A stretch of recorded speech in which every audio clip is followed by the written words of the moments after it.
Well, hello, partners. Welcome to Chapter 15, Lesson 3. And what we're going to be taking a look at here today is how President Kennedy is able to change American society even though he has been killed in Dallas in 1963. And what we're going to be seeing here is that there is going to be a long-term commitment to giving back to the community that President Kennedy starts in his inaugural address, but that President Johnson, once Vice President Johnson, is going to continue once he becomes president in 1963 throughout his term into 1968. And all of these things are going to be part of what we're going to see here in terms of, can President Johnson fix society's problems? And the answer there is yes. As a matter of fact, that can, when you can build consensus. So we're going to wonder how we're going to do that. How are we going to build consensus?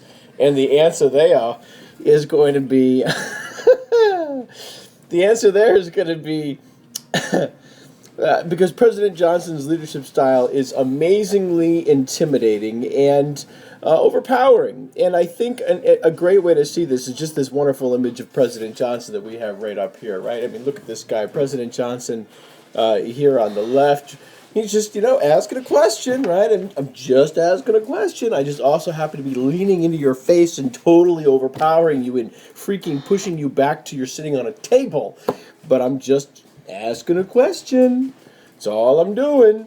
So he uses this kind of empowering, overpowering, intimidating personality to try and get people to support his ideas. In particular, when Johnson takes over in 1963, he's going to wait until that spring when he gives a State of the Union address, and he's going to declare a war on poverty. And he's going to say that we cannot, as a nation that has all of this wealth, tolerate poverty. How can we tolerate poverty for people when we have all of this wealth?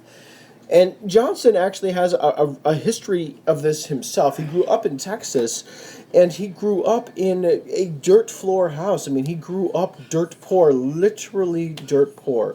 So when he goes to places in the South, places like here in Texas, and he meets with these people, and he goes across our country, he knows, more than many other presidents in the modern era have known, what real poverty is like. What it does to your mind, what it does to your thoughts, what it does to your ability to succeed. And he says, you know what we need, Congress? We need the Economic Opportunity Act. And that law is going to attack all kinds of inadequate issues like public services. But more importantly, it's going to try and attack the fundamental causes behind poverty itself: unemployment and illiteracy.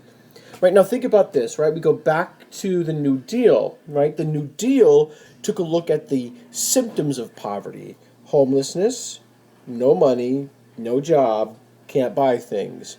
Puts people to work, gives them some cash in their pockets, they get a house, they can buy some stuff. Johnson's War on Poverty, his Economic Opportunity Act, says what's the actual root cause of poverty? Illiteracy? Unemployment? Those are the things we have to deal. So that act is passed by Congress. He's able to build consensus. It's passed by Congress. It creates the Office of Economic Opportunity, which is a major part of his war on poverty, and it coordinates all of the services and programs offered by the government to fight poverty. Let me give you an example. There's two services that I can use as examples that fall underneath the Office of Economic Opportunity.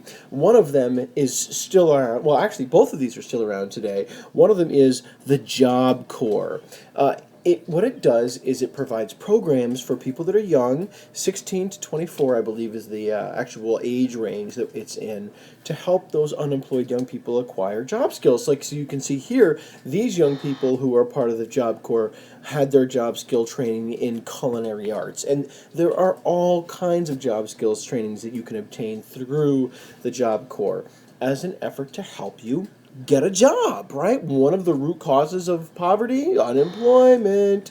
Let's deal with that. So the Office of Economic Opportunity helps coordinate Job Corps. people get jobs.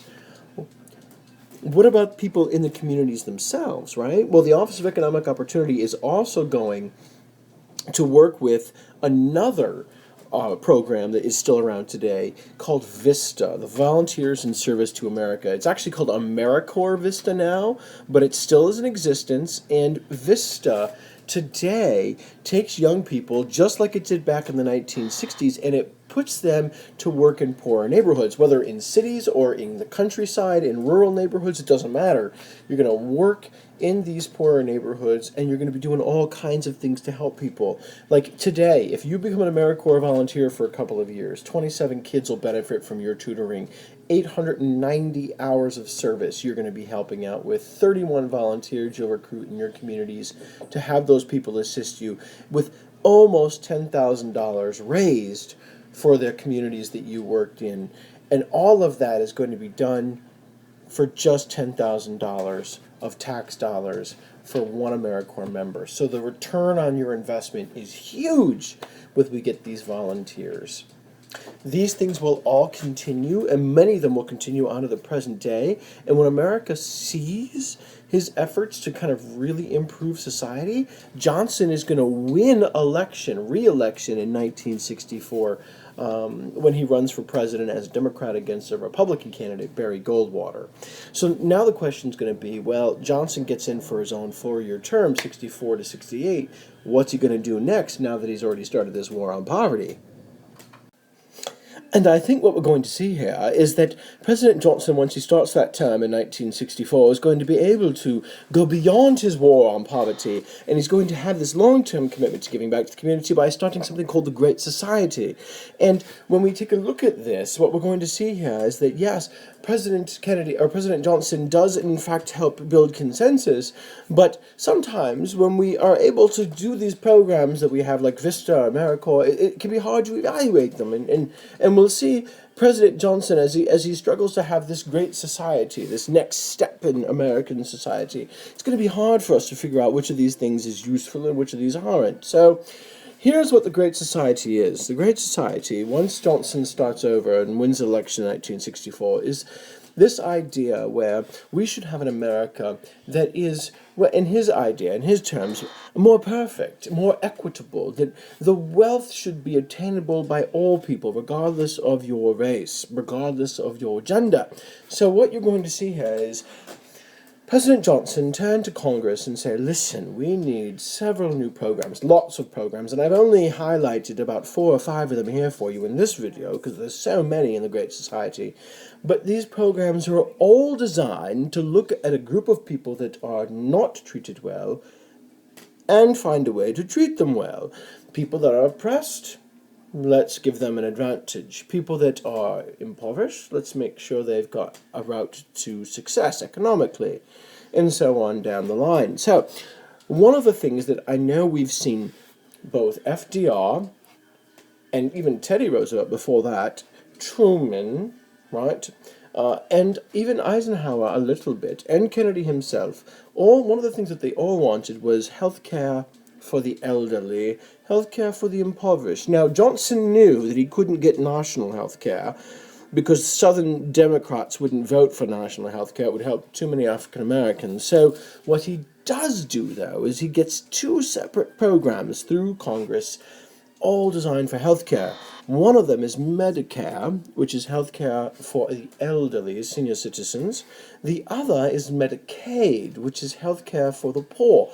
Both of those have survived to the present. Both of those have been expanded so they cover far more citizens and many, many, many more different ways in which you can receive benefits for your health care. But the point I'm making here is that Johnson sees a problem in our society where it's not equitable, something that many a president had tried to solve. But he, as a consensus builder, is able to get the votes needed to pass health care. What about this issue of poverty? How can we help people who are disadvantaged in terms of literacy, in terms of poverty, in terms of education? President Johnson says we should have something else that's also still around, Project Head Start. This goal here is to take preschoolers and help them catch up with those who are privileged. Remember when we looked at poverty a couple of chapters ago, a couple of lessons ago, and we said that students who come into kindergarten from the impoverished classes know or understand about 5,000 different words, whereas if you come from a privileged class, you know about 15,000 words. Project Head Start goes to shrink that gap down so that everybody has it closer to the same starting point. It's a success. The way it works now is that kids who are in Project Head Start can close that gap versus kids who aren't in it when it comes to kindergarten. So that is going to be a success. Other things that he starts here deal with cities. Remember, we talked a lot in chapter 14 about how cities were decaying, how they were collapsing as suburbs grew. The impoverished were left behind in those urban areas in the center of cities. Well, in low tax bases, you can't get those services that you need. Johnson's going to say, we can't let our cities fall apart like this. We need a Department of Housing and Urban Development, and this department's goal is going to improve transportation, healthcare, housing, and policing inside cities that are seeing this kind of collapse go on. Also, it's still around today. Other things that we'll see here, and this is a huge one, we're going to see Johnson say, you know what, it's not just a matter of us looking at the Great Society, and this is actually a comic book from the 60s saying the Great Society, where we need to target things like racism, like, that we need a majority of people on our sides in order to get these things passed. It's not just that kind of a thing. It's not going to be just tackling issues of poverty and race. What we also need to do is take a look at nativism. Now, we know since the 1920s we had a quota system based on ethnicity. National Origins Act, Emergency Quota Act. Johnson is going to have the Immigration Act of 1965, and it is an important bill because it destroys that nativist quota system. Now the quota system is based on job skills that are useful and reuniting family. Those are the two things that we focus on now in our job skills. And it's going to allow immigration from all over the globe, Asia, Africa, Europe, regardless of your ethnicity. This is huge, huge, huge, huge. Take a look at immigration on this chart, right? You can see it so clearly. Right here's 1920 when we saw nativism, Emergency Quota Act, National Origins Act. Look what happens to immigration. Plop. All the way down to 1970. But right here, right before this, 1965 National Origins Act, Emergency Quota Act are out the door with Johnson's immigration bill. And look what happens to immigration. From all over the globe, it starts tracking up, up, up, up, up again. It's radically changing the demographics of our country in a way that is much more equitable than it used to be under the quota system. Some other things that we're going to see here, and we're going to talk more about these in the next chapter, are going to include Civil Rights Act of 1964, Voting Rights Act of 1965. These are landmark bills which are going to change the front of civil rights forever in America. We're going to have a whole chapter on that in chapter 16. But I think in closing, what I want to do here is just point out this last little bullet, which is that it's hard to evaluate these programs because there is no question that some of them are incredibly successful. But at the same token, or in the same token, it's been hard to make progress since, for a lot of different reasons. And we're going to look at that as we go through the 60s, 70s, 80s, 90s, and into the 2000s as class comes to an end.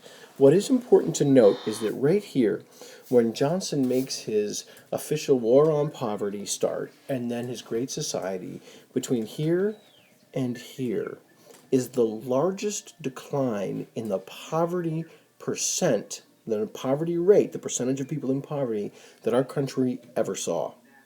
So Johnson's consensus building from here to here, that consensus building led to, and these programs, War on Poverty, Great Society, led to the largest drop in the poverty rate in a short time span that our country has ever seen.